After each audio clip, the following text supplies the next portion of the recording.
Good morning and welcome to the National Newspaper Publishers Association's Let It Be Known. Black and growing up in a white household. What is life like in that setting? Well, Colin Kaepernick, who was adopted by a white couple, talked about that candidly, including how his mother labeled him a thug as a child because of his hair. We discussed that. Also, remember Rachel Dolechel from the NAACP who pretended to be black and lost her job and much more after her scam was discovered? Well, there's a new culture vulture who has been exposed by her own mother, a white woman passing off as black, even being a featured writer for none other than Essence magazine. We'll tell you about her. And Democrats should be ashamed of themselves. And President Biden needs to forcefully step up and declare Vice President Kamala Harris as his running mate for reelection and do it immediately. We'll tell you why we're saying that, because folks have turned on the vice president big time, even Hollywood donors, minimizing her effect on the success that this administration has enjoyed. We're going to discuss that this morning with Austin Cooper, of course, of the Washington Informer. And I think Barrington is going to join us too, but we'll see. But Austin, um, first and foremost, a couple of quick things. Of course, it's Black Press Week. It officially kicks off, and we're going to have some fun this week, certainly culminating on Friday with the State of the Black Press at the National Press Club at 12:30 p.m. a luncheon. And Dr. Chavis, our president and CEO, will give the keynote address there at the Black Press Week luncheon. The State of the Black Press, 12:30 at the National Press Club. Should be a fun time. And you're on mute, Austin. Sorry about that. Good That's morning. okay. Yeah, no, this is, National Black Press Week is something that is should not only be celebrated during the month of March, but every month and indeed every day. It's no different than Black History Month. So I'm looking forward to joining you and Greer and Denise and all the other giants who make the Black press what it is for our not only our readership but all readership in the United States. Yeah, and another thing, I'm gonna call you Barrington. Let me not make that mistake. That would be an honor, actually, to be It'd called be an the honor, great, okay? the great legendary The Barrington Salmon. legendary Barrington, the missing in action Barrington Yeah, Salmon. extraordinaire. But we discussed this briefly before the show. Two banks have collapsed: the Silicon Valley Bank and now Signature Bank. The president and of course Janet Yellen, the Federal Reserve Chair Jerome Powell, and others have said that they're going to make these people who have their money deposited in those banks whole. But a couple of big pictures there. The banks are now starting to collapse. Austin, what is going on? I mean, is it directly tied to inflation or something else going on? I would certainly say it's directly tied to inflation. I'm very happy and relieved to hear that the Biden-Harris administration have committed themselves to making these folks whole. I cannot and I don't come from a lot of funds, so every dollar, every penny, I guess, as with most Americans, counts. And I cannot imagine receiving a notice from Bank of America that Yeah, there is an issue. right. And I may not even to think for a short period of time that my funds may not be recovered is enough to give me heartburn.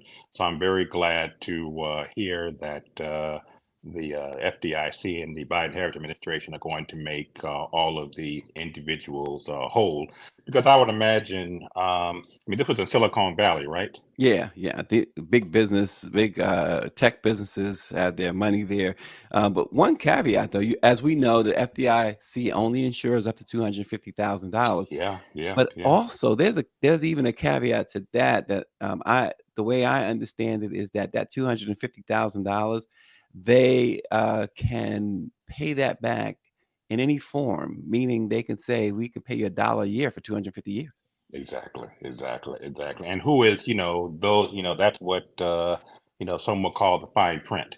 Who would, I mean, how's that going to help anybody? My hope is and even, some of these folks, I mean, look at Silicon Valley. So not all, but I would imagine that a good number of the depositors in these two particular banks come from have pretty significant incomes. And while $250,000 may just be a drop in the bucket for some of them. So Right. again, while 250,000 is better than nothing, if I'm a millionaire, I want all of the funds that I thought that I was safely depositing into your bank Yeah. to be returned to me. And this goes back to we were talking a couple of weeks ago about how the American government will bail out large corporations. And Yeah. while they're bailing out large corporations, they will increase the salaries. These same Of these institutions that are CEOs, in the dire executives. financial Yep. straits, that at the same time simultaneously they will increase their salary from one year to the next. So I hope that the government does what is right, not only in this instance, but in other instances as well. Yeah, and we don't want to see CEOs come into the White House with their hand out, but taking private jets and limousines to get there to do that. Thank Like, you, thank you, thank you. Exactly, exactly, boy, oh exactly. boy, did that ever was talk about just a bad look.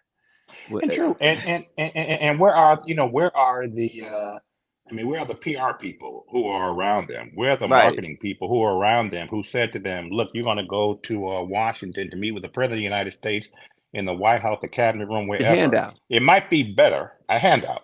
It might be better if you fly like regular folk into Reagan National, like the rest of us do, Right. and fly out of Reagan National and then resume when you're not under the spotlight, your luxurious life of private jets, limousines, etc. Yeah, and Power 96 is another part of that. He mentioned I was going to mention this too. So the CEO of Silicon Valley Bank had sold millions of dollars of stock just before the collapse of that bank. So Exactly, the exactly. regulators are looking into all of this, but we always hear you're looking into it when it comes Hmm, to these. hmm. And that's the thing too. Like the president wants to raise taxes on folks who are millionaires and billionaires, and the Republican Party is against that. They rather, in their own words, raise taxes people who make you know 10,000, 20,000, Yeah, yeah, fifty yeah. thousand a year. They'd rather do that, and their excuse is that those folks shouldn't be treated any differently. They made it. They raised themselves up by a bootstrap, which is Oh crazy, no, they which is a should be lie. treated. They should be treated, differently, regardless of their successes. And if the Lord so blesses me to be, financially wealthy on that level, one day I would still expect to pay more in taxes than a teacher or a police officer. Remember Warren Buffett a couple of years ago was being interviewed and said that maybe getting the quote wrong, but I'm certainly paraphrasing correctly here. It is a crime for me to pay less in taxes than my secretary or the Yeah. secretary at my various holding companies. Ugh, yeah, tell me about it. Tell me about imagine that. Just think about that Yeah, for a I mean, second. the just the unfairness of it all. And again, if I'm ever wealthy in a financial sense, um, I may not be happy about it, but I would certainly just the thought of me not paying my fair share and the weight of the taxpayer system in America being carried on the backs of the least fortunate would not sit well with me. It's called having a conscience. Multiple times says I pay more. I'm assuming it's Paris. She says I pay more in taxes than Trump did over the past few years. Yeah, Paris is right. I mean, I think most of us absolutely. did. I think just about everybody. Exactly, exactly, exactly. I And know you I did. remember, yeah, and you remember, I don't know if it was during it was during his first campaign that he said something to the effect of, not paying taxes doesn't make me stupid. It makes me smart. Yeah. That's the kind of arrogance that we have at play here when it comes to the SAC system, and how um, so many voters are comfortable Yeah. with Well, this. How can you as a voter be comfortable knowing firsthand how much did Trump pay 1 year? It was a shameful yeah. pittance as to what the average American pays. Yet these folks still support him.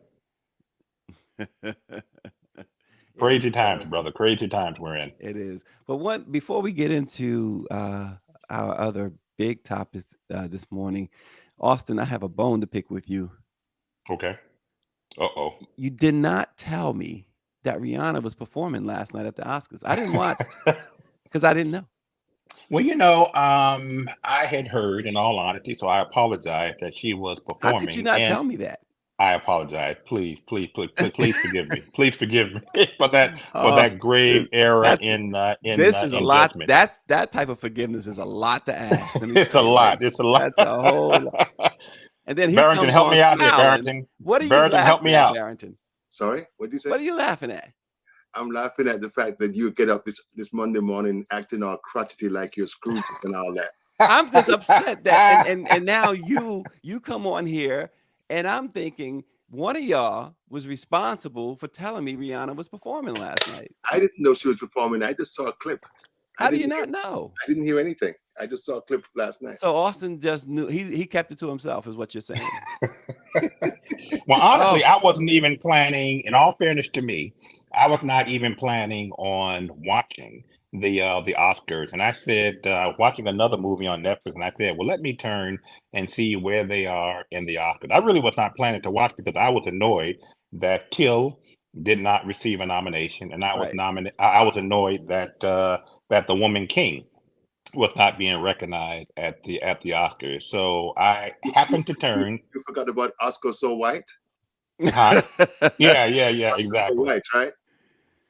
So Barrington, Austin and I had decided why you're late this morning, and it's an easy guess. It's an we it was so simple to figure it out. Once again. You were somewhere burning something down without question. No. We changed all the clocks in the house except the one by my bed. Here we go. That's right. It's true. And that's the other thing, right? So when I was a kid, I could never get it right. Do you go forward? When do you Spring go forward. back? Spring forward, fall Spring back. forward. Barrington Salmon. But Greer called me and I looked at the clock and I was like, good, I have some time. And then I went outside on the other clocks and I was like, oh God, I'm late. So I apologize. I tell you. Was Greer, I'm just curious, was Greer kind when she called or harsh? I was just checking to see if you're going to be coming out.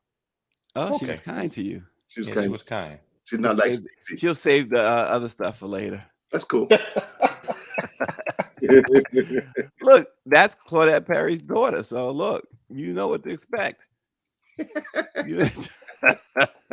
But I wish that they would, this whole spring forward. I wish they would just keep it forward, because I'm tired of going. Do that, right? There is.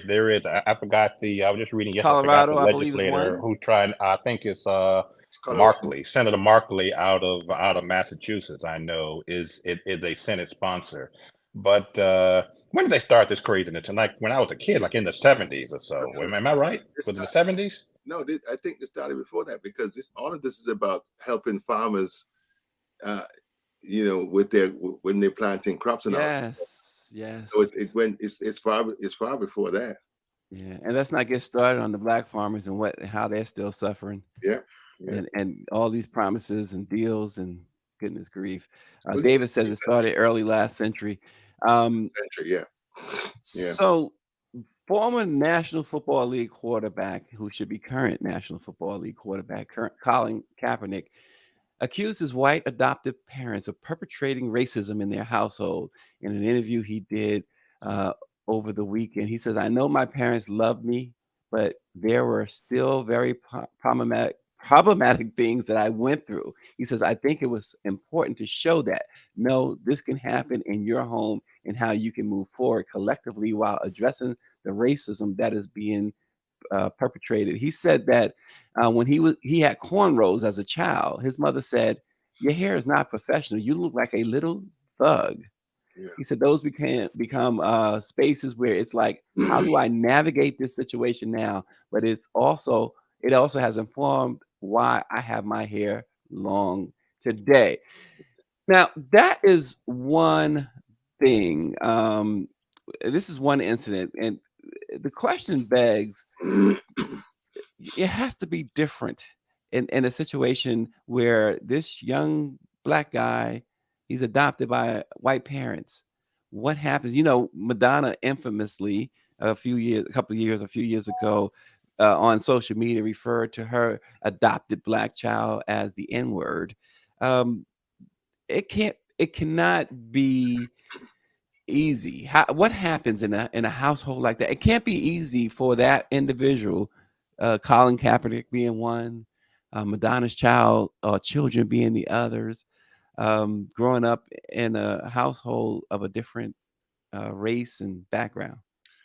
Well, I'm sorry. Well, I think for for many whites, including well-meaning whites, adopting black children here, adopting children. I think Madonna got her children from Malawi, if my memory Hmm. serves me correctly, is a kind of a cool thing to do, a chic thing to do, Hmm. a way to try and rid themselves of any guilt they may have of slavery. But with that also comes a particular responsibility to be extra considerate, to be extra kind, to think through what you were saying to these black boys and black girls who are in your custodial care. I mean, this by calling him a thug because he wanted to braid his hair, as we can see now, did have a scarring impact on him. And from all intentional purposes, he did. These folks did a good job of uh, of uh, of raising him. That's the only complaint that I've heard about how they raised him in the reading that I've done in Hmm. recent years. There was a time you can't tell now, but a time when I was a kid where I had a huge afro about the size of Colin's hair now, and my No, we father can't tell now. refused. my There's no father way to tell refused. now. My father refused to allow me to braid my hair because to him it was too effeminate. So while Hmm. I had two sisters who got their hair, cornrowed and braided and all other types of work done on their hair, I could not, I was not allowed to do it. And I haven't said that it didn't. I don't believe that it negatively impacted me. I just wanted my hair to be longer, and I Hmm. heard that by braiding your hair, that would make your afro longer. Did. Yeah, we I, always was I did. told that. I did. I braided my hair when I had hair, and Hmm. it really, put made made it nice and puffy and strong. Stacey, do you braid your hair? I have never had my hair braided. Okay. I don't do that Hmm. stuff. Excuse me. Okay. But, the book is titled Colin Kaepernick Changed the Game. It's a graphic novel memoir detailing his high school years before he enters the spotlight of professional sports. But we all did the Afro thing, right? Especially back in Absolutely. the 70s. And we had our picks. You remember the picks, The picks, Luther? absolutely, Yeah. absolutely. We would have our picks in our hair, walk around with our picks in our Walking around hair. with your picks in the hair. Yeah.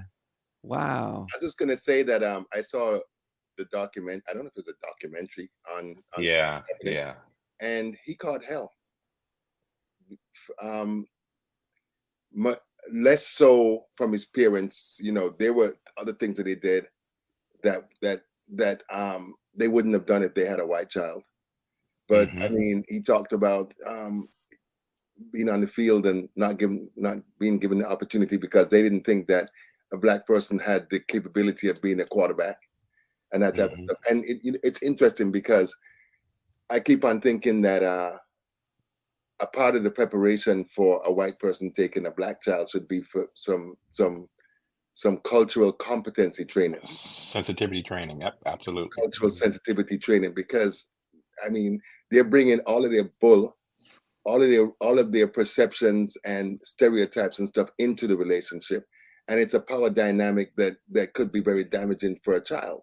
Right. Because if you come into that particular situation, you're not going to be you're not going to be able or willing to push back against the people that are giving you food Yep. and shelter. So Yep. it's tough. It's tough. And think about it. If Madonna, white lady, white rich lady, was comfortable referring to her black children from Malawi, African children from Malawi, as the N word Imagine publicly, yeah. you can imagine what she's doing Oh, privately. Behind doors. Yeah. Wow. That's a and, great point. and what you said, Stacey, is so true, because I think Ethiopia, because Ethiopia has been like the spot that all of these people are going to get children, and I think it's either Ethiopia or Rwanda. The authorities said that these white people can no longer take their children and be adopted, and Wow. I think that's a good thing, But it's mixed, because you're thinking that that's an opportunity that the kids may need, because usually they're in situations financially, economically, socially that is scarring and damaging for them as children. But then you got to weigh whether the pros and cons of allowing these young people to be in these white spaces, and think about what the consequences are going to be long term. Yeah, and that part of you said earlier, Barrington, about they telling him that he lacked what it take to be a quarterback.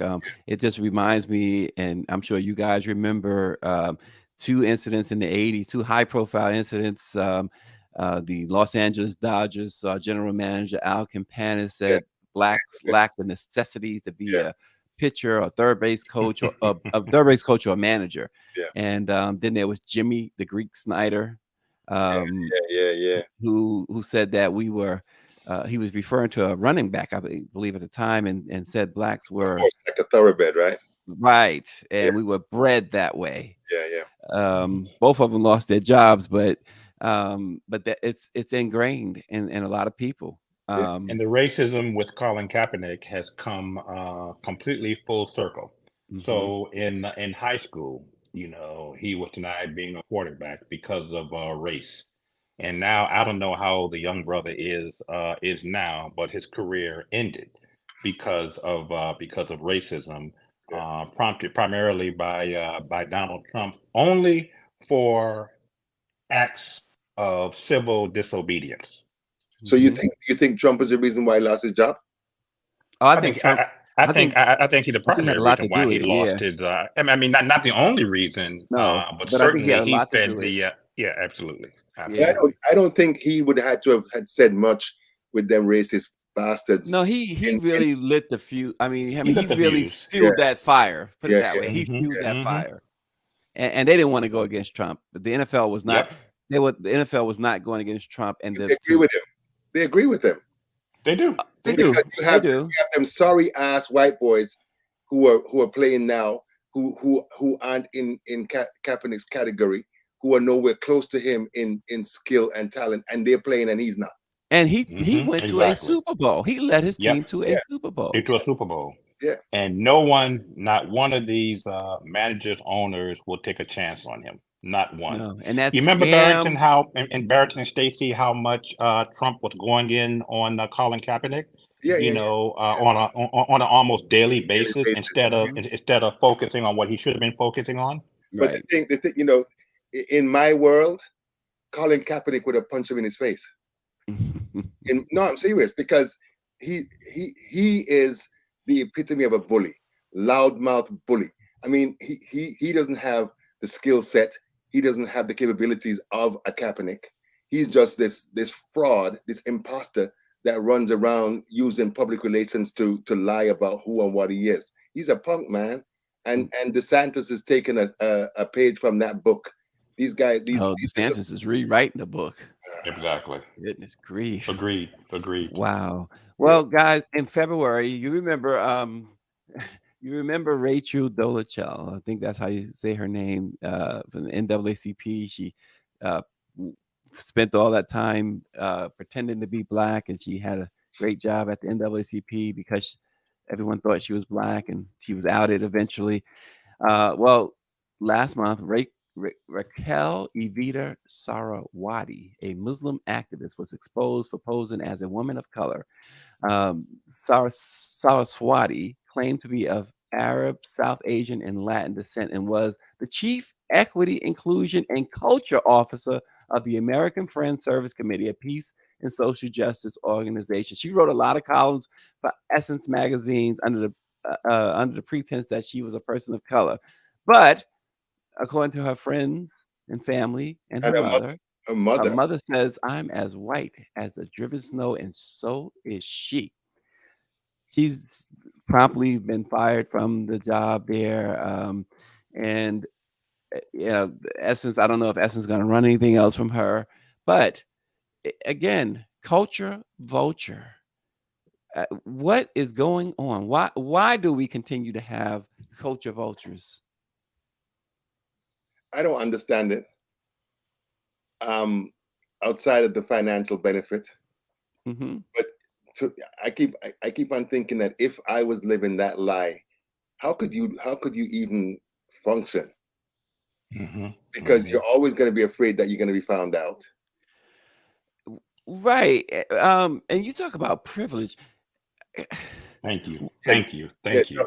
double privilege as a double dipper privilege. Exactly, Yeah, exactly, exactly. These are some of the same folks who are complaining about affirmative actions and the yeah. unfairness of affirmative action, who will have no problem uh, passing under the guise of being. Think about the kind of low. I'm not making excuses here, but the kind of low self-esteem and the lack of conscience such a person has to claim such. You already have an advantage because you are white. I was Mm, telling someone the other day that white folks are born with affirmative action. If you see a black baby and a white baby in a nursery, um, that white child who was born a minute or two, they could have been born the same time, and that white child still has an advantage because of his or her white skin. And here it is, you have white folk, men and women, who will comfortably do something so egregious. But this yeah, woman, And had she not been busted, she would still be doing it. you yeah, still be doing it. and she's smart though, because what these corporations have been doing is whenever they talk about equity and inclusion, they ain't talking about black people. Their Mm-mm. their go-to is Asians. So she was Yeah. smart to be pretending that she was South Asian, Hmm. because they're the flavor of the week as far as these corporations are concerned. Well, But David Youngblood says, "I'm both insulted and pleased. You've got to have a strong want to be Black American." And there it is. There's the photos right there. And so they hired her. She landed this very prominent diversity position because they said it seemed that there was an element of lived experience and understanding of the lived experience of a queer Muslim multi-ethnic woman. Come on. Co- and so I think what makes this case a little just as I guess a little worse is that this is a DE&I situation, right? And she exploited that to the fullest. Hmm. but I'm Hmm. wondering, why didn't their friends bust her out? Because I'm sure she had people that she's known that knew her when she was the way she, Take before. when she took the job, right? But no, not necessarily when she took the job, before she took the job. Hmm. Because if I know Stacey Brown and all of a sudden Stacey's a white dude, I'm gonna be asking some questions like, "Yo, what the hell happened here?" Yep. Yep. Yep. Van's gonna be he gonna be shouting it out from He would ABC I bust would, News you, or something. Stacey. He would bust you on your own show. Let it be I known. would. I'd be like, "Stacey." Can a brother be white for a minute? I'll be like, come here. Can I be white for a moment? Who? But it's I just think there's a lot going on there. She's another an opportunist who saw where she could take advantage of people of color. That's what you're doing. There's others. There was Alec Baldwin's wife. She she claimed that she's Spanish. claimed she was Spanish. Michelle Latimer, the actress and filmmaker, was found to have falsely claimed indigenous ancestry. I mean, we can go on and on. There was 2020, right? Jessica Krug, a historian and former tenured professor at George Washington University. She was in. Yeah, remember that? She lied about being black her entire career.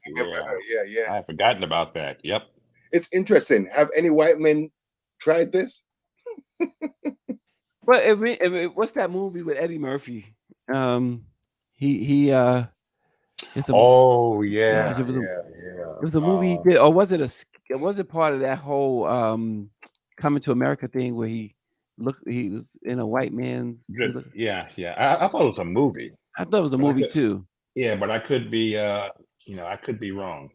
I don't know. But it happens. It continues to happen, and as we speak, it's probably happened somewhere. Oh yeah, you have some more people who probably nervous now because they're afraid the spotlight's going to come on them. I think it's a psychological problem. Mm-hmm. They need some type of counseling or something. Well, in addition to that extra privilege, right? And because look, the thing about it is the one thing about folks who are white who want to be black, right? They can act black all day long, all week long, all month, all year long. But when that time comes, they can easily just go back to being white and nothing happened. We have this skin that we are gonna live in. Yeah. I mean, let any one of these ladies that Greer is showing, or men, I didn't see any men, but let them be, God forbid, pulled over by the wrong police officer. And Listen, watch their whiteness come out quickly. The makeup is coming off, right?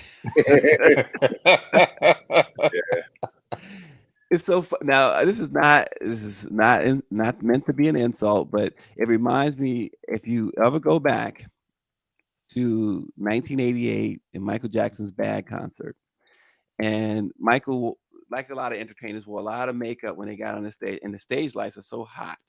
And he wore all this makeup. And by the end of the first song, a different color. He was a different color. And and he says the vitiligo or whatever. But we got to see that so clear. If you go back to that concert, the Bad concert, it was amazing to me. And then what's interesting was that after his situation got worse later, his 1992 concert, Dangerous concert, 92, 93, he so I'm waiting for him when he gets on the stage. I said, okay, that makeup was going to come off. He's going to be black. Well, that didn't happen. So reapplied. Yeah. So anyway, it was not an insult. It's not meant to be an insult. So save the hate. Save the hate. It's so one of the things I'm thinking about is just how this for almost the entirety of this country, it's been roiled by race. It's like you can't take a step, you can't do anything, you can't be in any space without race being at the center of how people deal with you, the opportunities you can get, all of that. It's sickening, actually, because I was talking to a white friend of mine and I said, I would love to wake up one day and not have to respond to you white people because I'm a black person.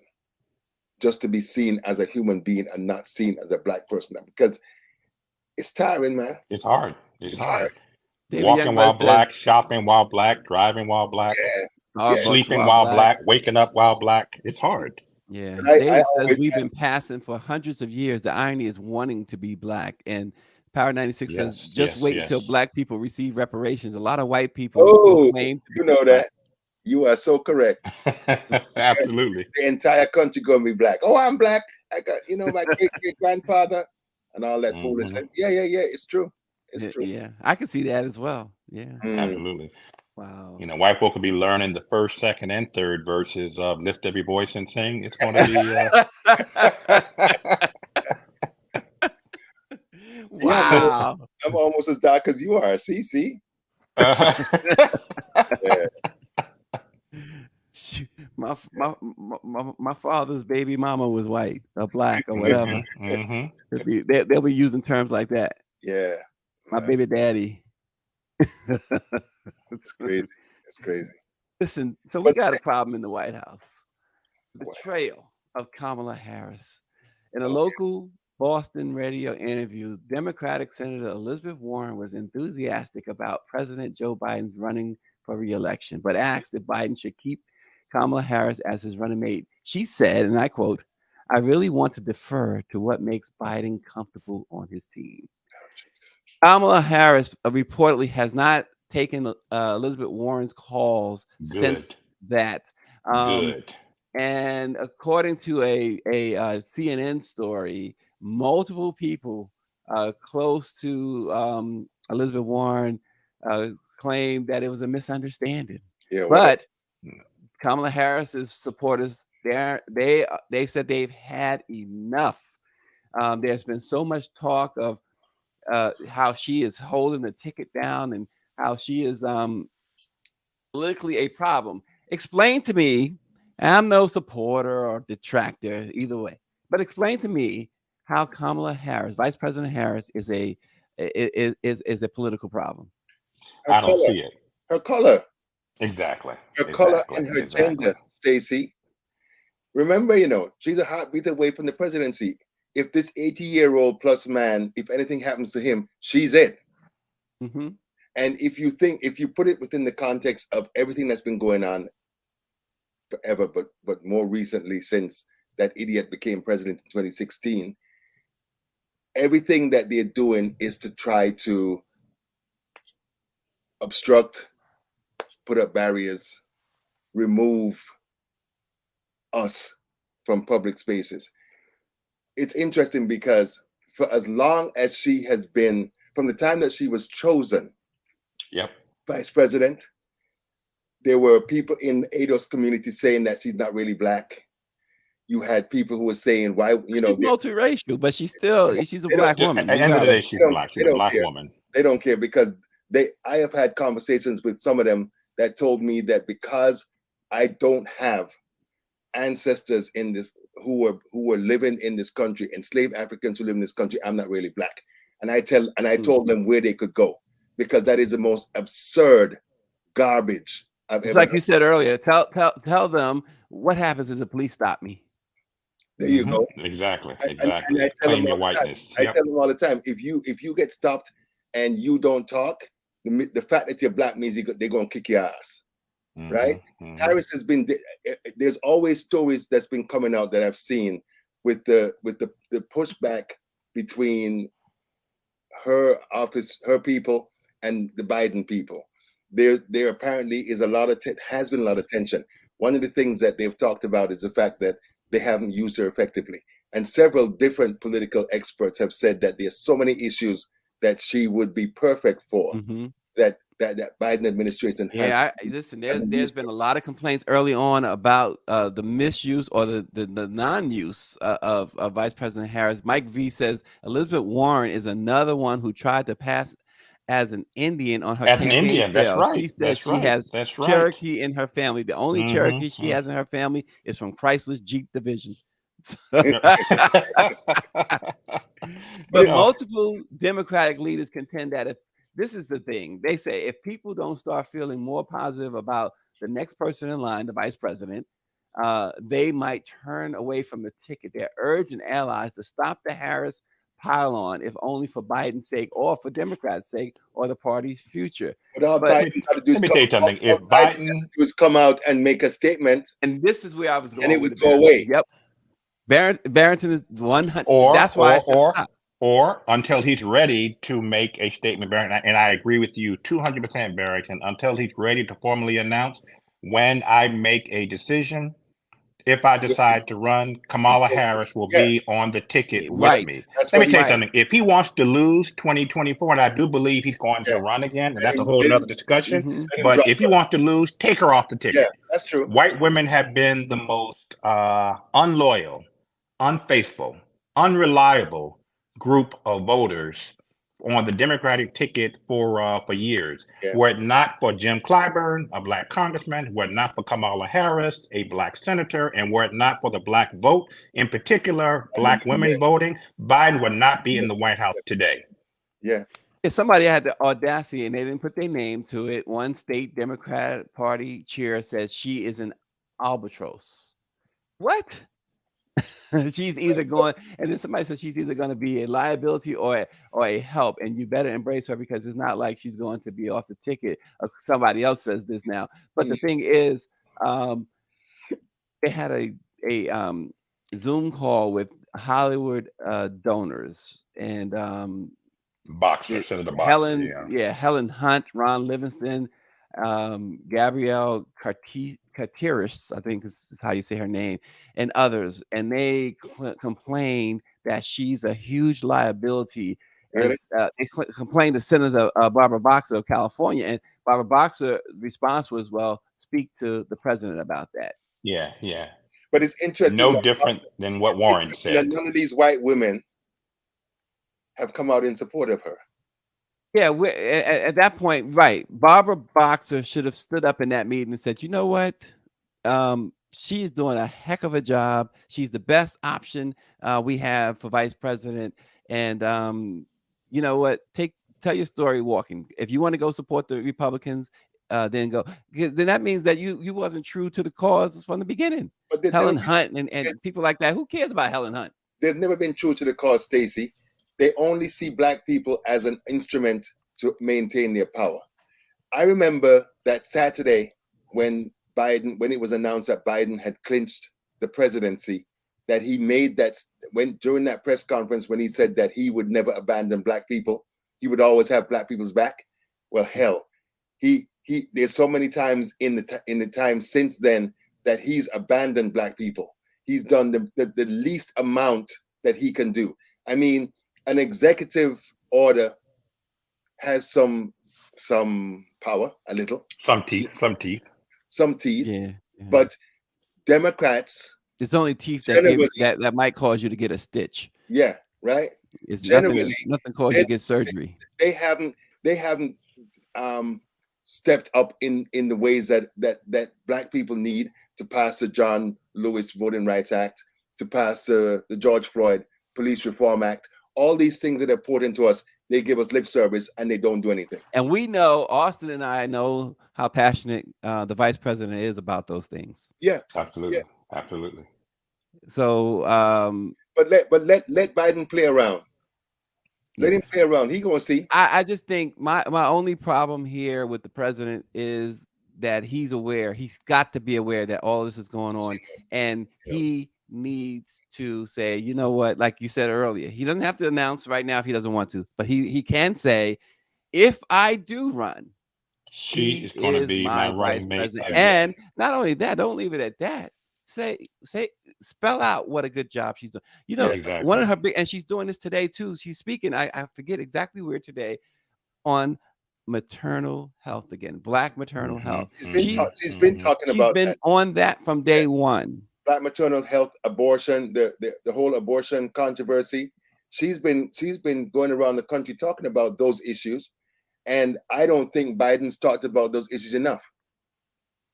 No, you know, and I think that they've left that to her, and I think she has done an absolute phenomenal job of getting that messaging out there. And the fact is, we have seen her in action on a number of things. Look, she has been, when these situations happen with law enforcement and black folks, you hear her voice just as much as you hear Biden's voice. Exactly. You see her making these visits even more than the president. Yeah. And Stacey, the president needs to go even one step further than the excellent points that you made in shoring up confidence within the party for her.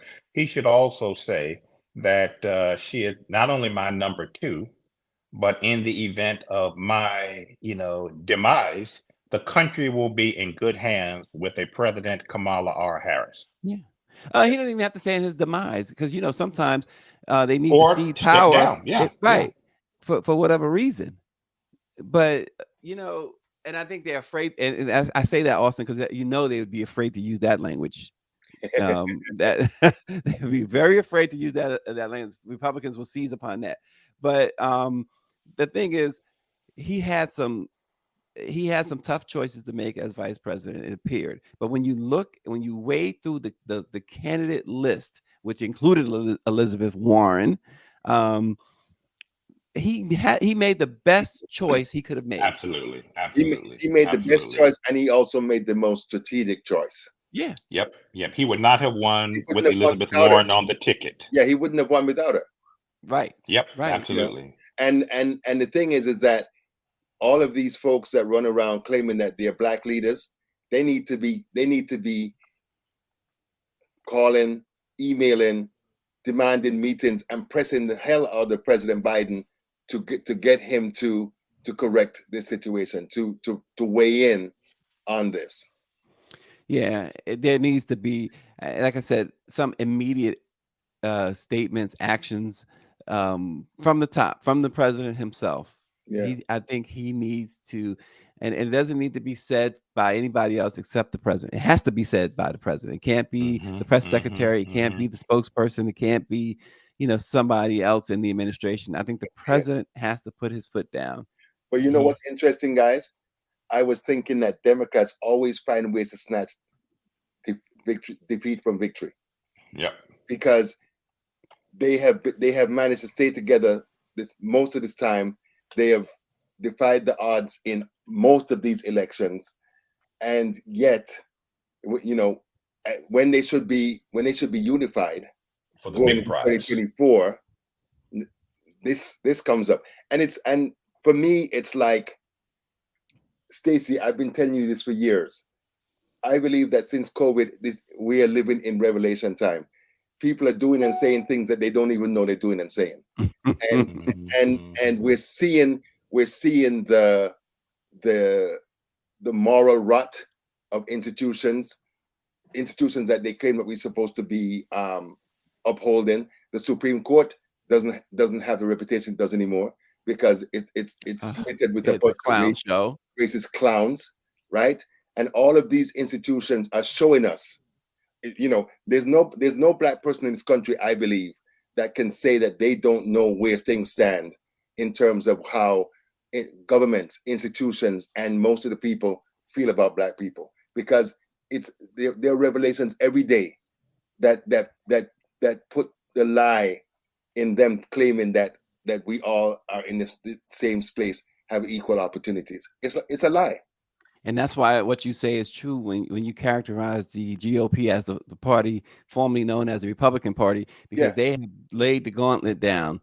They want, at the very least, they want us back to the civil Jim Crow era, at the very least. Jim Crow, if not before. And and they're fighting hard to make that happen in all ways. I mean, they want to. We talked about it last week. They want to raise the retirement age to 80. They want to take away Social Security. 70. They want to raise it to 70. Not 80. Did you see the latest? Gosh, the latest was that they're looking at 75 and 80. But if you look at the statistics for Social Security, most black men die before they even begin to receive it. Which is part of the plan. Which is part of the plan. Which is it's a big part of the plan, isn't it? Yeah. I mean, they want to take away Medicaid, Medicare. It's unbelievable. And the foolish people that support them, I mean, they are always voting against their own interests. All of these MAGA supporters, all of these people that support the Republican Party, it doesn't make any sense. Yeah, it makes no sense. But how has the political landscape changed? Getting back to the vice president, how has the political landscape changed since since the last presidential election, where she should not be on the ticket? But Trump is most likely to get the nomination. Yeah. But Austin, why are you trying to be rational? There's nothing rational about this. There's nothing rational about the way that they think about women and women, black women who aren't white. Yeah. We see this in the land of the free and the home of the brave, how many female presidents have we had? How many female vice presidents in the 200 plus years have we had? So there is a large group of people that I probably throw up every time that they see Kamala Harris on TV. Well, because we're still paying for the fact that Barack Obama was elected in 2008. Because which is why he should have done a whole lot more than what he did. Well, yeah, I agree. We argued about that before. I agree. But you see, we make, when these white boys come into office, they're taking care of their families, they're taking care of their white people. And when black people come in, they say, I'm the president for all Americans. Well, here's what I know. In 1984, former Vice President Walter Mondale from Minnesota lost to Ronald Reagan, who was running for re-election, 47 of 48 states. Yeah. Mondale lost. If Biden wants to experience, the president wants to experience that kind of a landslide loss, take this wonderful, classy, qualified black woman off the ticket. Yeah. Wow. Well, the ball is in the president's court, right? I think it's time. He can announce, as we have already said, he can announce whether he's running or not on his own, on his own time frame. But I think the time to back Kamala Harris is yesterday. Stacey, you better give him a call. and Austin, you better call the press secretary and whisper in her ear. So you've been requested to share the snowflake story in DeSantis. Who's making who has the snowflake story in DeSantis? There's a woman who I think she's an artist of some type, good with her hands, and she made these snowflake pictures that she gave to DeSantis and some other idiot Republican. Yes, and in the snowflake they said fascist is if you look at it, this one up top, it says fascist, and they're laughing. Yeah, right. Yep, there it is. Wow, there it is. Fascist, right? And so Twitter has been a buzz talking about what an idiot he is, because it's the same way that that you have people who have taken pictures with Ted Cruz and insulted him in the pictures, and he's so stupid. He's too stupid to realize what he did. So what it is simple. I've said it, and I will continue to say it. When you have so much hate, you are blinded to a lot of things. Yeah. You can't see. Yeah, and look how happy he is. Oh my God! Because the whole thing for these fools is so-called owning the libs.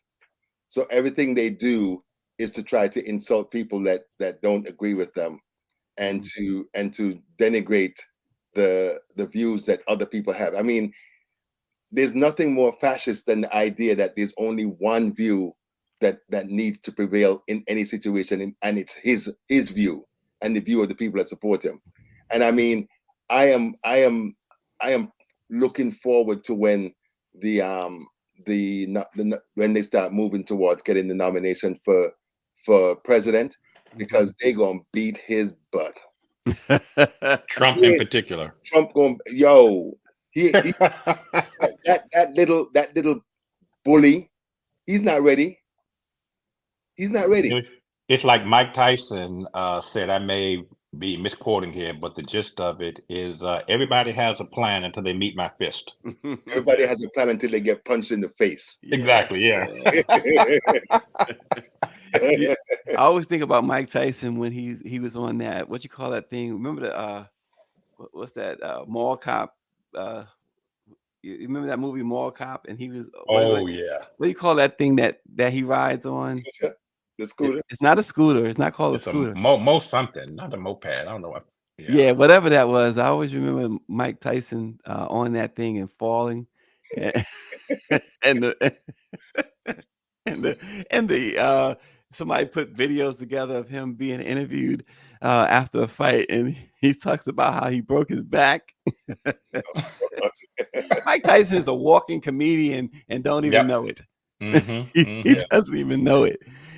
Have you ever seen? It's not a moped, David. But have you ever seen his show, his podcast? I've Oh my not. gosh, it is absolute. The one episode that Wait a minute. Wait a minute. I'm sorry. Whose podcast is this? Mike Tyson. Really? I didn't even know he has a He's podcast. had it for a little while now. And it's called something boxing, but whatever. But there's the one episode. If you watch any episode, watch the one in which he has Sugar Ray Leonard and Tommy Hearns on it. Oh Lord. It is absolutely a scream fest. Mm-hmm. You will laugh from moment to moment. Hey, you would just totally flip out on it. He's hilarious. Hilarious.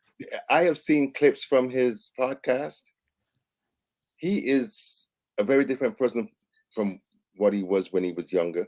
Yes. He's very thoughtful. Mm-hmm. And I listen to the things he says, and I'm like, wow, we get caught up with the caricature of who Mike Tyson or what Mike Tyson is. Right. And it's refreshing and revealing to listen to him talking and the things that he talks about. I've enjoyed the clips that I've seen because it's shown me a different side of Mike Tyson. Yeah, he's surprisingly, people will find it surprising how smart he is. Yeah. And I mean, he surprised a lot of people because he said that when he had the $300 million, he was unhappy. And he said when he was broke, it's the most peace he's had ever in his life. And hoverboard. It was a hoverboard that he was on. Hoverboard. That's right. Yeah. That's right. Oh, you're talking about when they had him on trying to test out the hoverboard. Yes. And he fell. Yes. Was that in a movie? Because I saw a clip. No. They made a whole YouTube clip out of it. Yeah, and I saw the clip. Jim Gray interviews him in the ring. It's absolutely hilarious. I have to watch that. But his podcast, check out his podcast because he is absolutely hilarious. I can't say enough how he's just that's a funny man. Hot boxing with Mike Tyson. Hot boxing. I mean, he's had Ice Cube on, Joe Rogan, Bobby Brown. Bobby Brown is interesting because Tyson tries to do. Now Tyson was on that show where they lip sync with Chrissy Teigen and LL Cool J, and he does Bobby Brown, and then he does the salt and pepper impersonation to the dance. Oh, Mike Tyson don't care. He like, I'll try anything. Why not? Why not? Listen, life is short. Life is short. Life is short, and Tyson says he's on borrowed time anyway. So yeah. But we all are, aren't we? Yes, we are. Yeah. And we don't know when we might get snatched. Yeah, especially in this world we live in. We can before we go. So let me tell you something. Listen, borrow some time this week and check out Black Press Week. We're gonna have some fun this week. We expect to see you, Barrington. I'll be there. The Honorable Benny Thompson, Mississippi Congressman, the leader of the January 6th committee. He will be there as well. He is the NMPA's 2023 Global Newsmaker of the Year. Cool. Congressman Benny Thompson will be there at the State of the Black Press Luncheon at the Press Club on Friday. You can watch online, y'all. Go to NMPA-events.com for more information. If you can't be at the Press Club, you can watch it online. But we're gonna be there in person. I keep on thinking that he reminds me of someone who walks quietly and carries a big stick. Yep. He's not loud. He's not braggadocious. But he's consequential in the things that he's been doing. And you saw that gentleman during throughout all of the January 6th committee hearings. While you could tell the same down to earth chairman from a country town in Mississippi national spotlight, global spotlight, but he had no problems with sharing the spotlight with Liz Everybody Cheney else. and Yeah, everybody else on the committee. All of the attention was not focused on him. yeah, yeah, yeah. Well, no Power 96. Uncle Clarence Thomas is not coming. He's always asking us, is Uncle Thomas coming? Did you invite him? Absolutely not. You should invite him. Yeah. I We should remember- invite him. Listen, it's not my place to do the invites. Yeah, when I worked at the I can invite Power 96, but I can't invite Uncle Thomas. when I worked at the Washington Times, there was all this. It was lunchtime, and all these people were running from the newsroom to go into the conference room. And I asked the managing editor, "What's going on?" He said, "Clarence Thomas is here. Are you coming to see him?" I was like, "Clarence Thomas ain't shit." I said, "There's nothing about Clarence Thomas that I'm interested in seeing. I don't want to be around him." And he's like, "Oh my God, but he's your leader." I said, "No, he's a leader." Yes, he's leader. You all Give me a break. claim you all are trying to impose on us. I said, he's not our leader. He doesn't care about black people. He only cares about himself. And he was flabbergasted. Wow. Yeah, he was totally misinformed. Well, hey. Well, listen, thanks as always to Barrington. Even though he was late, we'll give him a pass for being late. We realized he was burning something down somewhere. And Austin, always appreciate you and appreciate all you for watching. Let it be known. We'll be back tomorrow with some more. Thank you for watching. Thank you. Thank you.